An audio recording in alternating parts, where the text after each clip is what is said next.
Assalamu алейкум, құрметті ғылым және ауыл арнасының көрермендері. Бүгін біз сіздермен ешкі сау аппараты жайлы сөз қозғайтын боламыз. Анарға айтқанда, мынау біздің екі ешкі сауға арналған аппаратымызды көрсететін боламыз. Мінекей.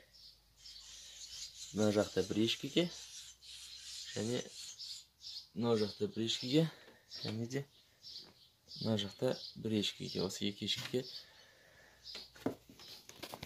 ешкіні қатар сауға арналған.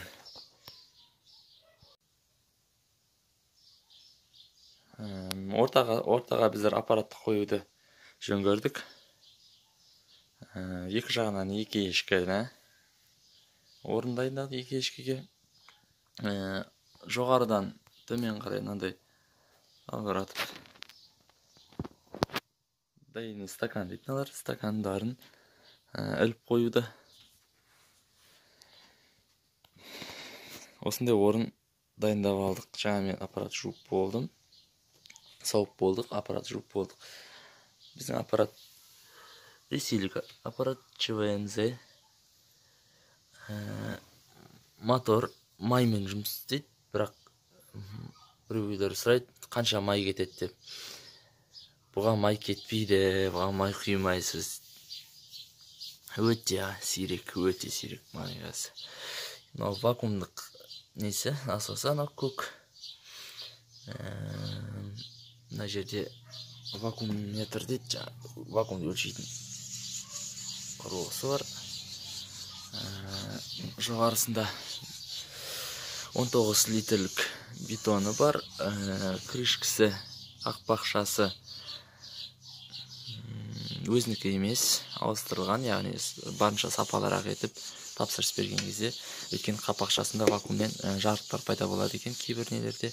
Ал бізде ондай болмас үшін мынандай сапалы қақпақша, пульсатор, екі тактілі пульсатор, барынша 19 литрлік бетон толып кетпеуге тырысу керек. Өйткені байқап отырсаңыздар, сүт келіп, мына жерден сауылған сүт келеді де, осы жоғарыдан құйылады, мынадан құйылады.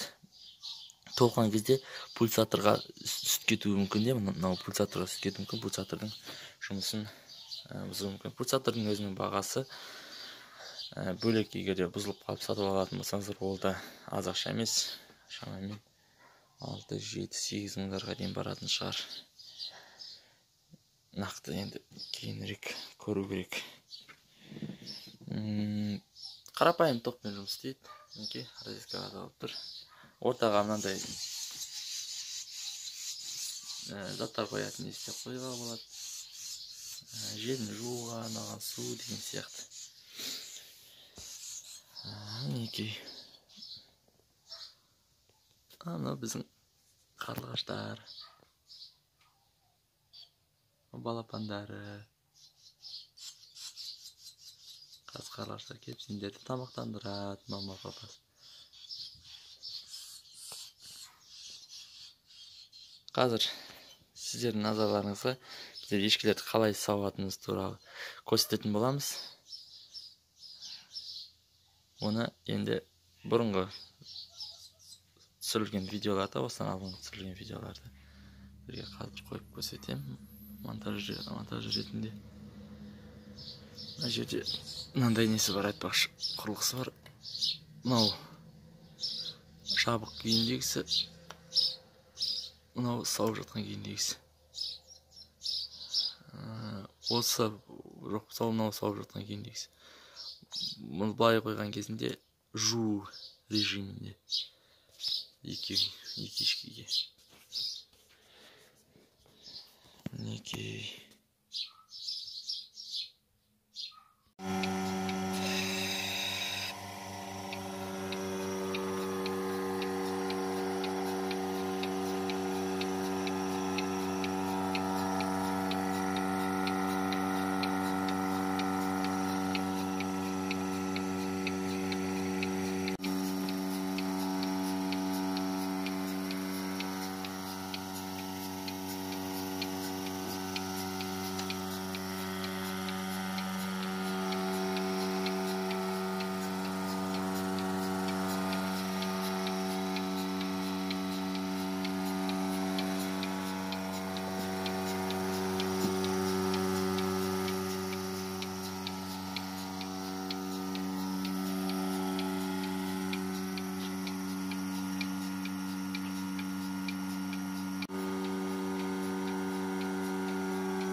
Сіздерге пайдалы болу мақсатында мен бұл сауна аппараты туралы пайдалы ақпараттармен бөлісе кету жөн көріп отырмын.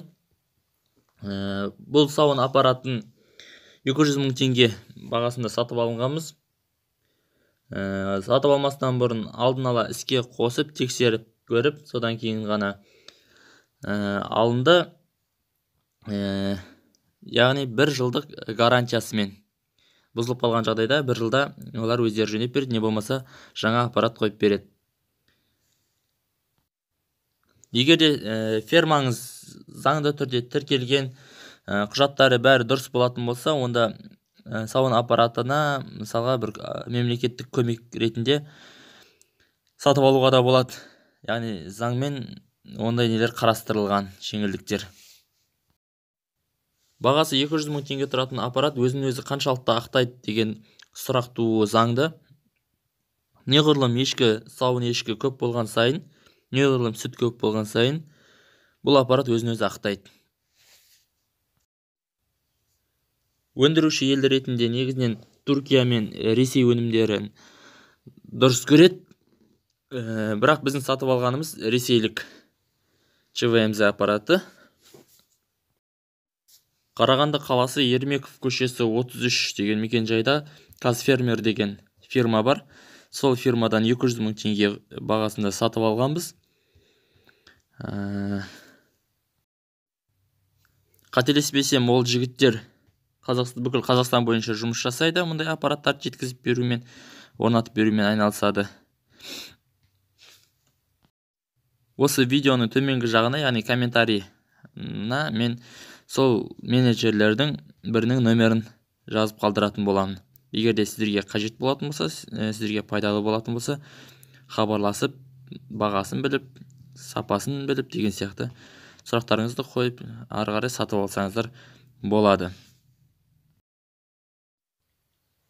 Сүт таза сауылады, күш үнемделеді, уақыт үнемделеді. Осы жағынан қарайтын болсақ, онда біз осы аппаратты алғанымызға ешбір өкінбейміз, керісінше көп ұттық деуге. Егер де сіздерге бүгінгі біздің талдауымыз ұнаған болса, сіздерге пайдалы болған болса, онда видеомызға лайк басып, арнамызға тіркелуді ұмытпаңыздар.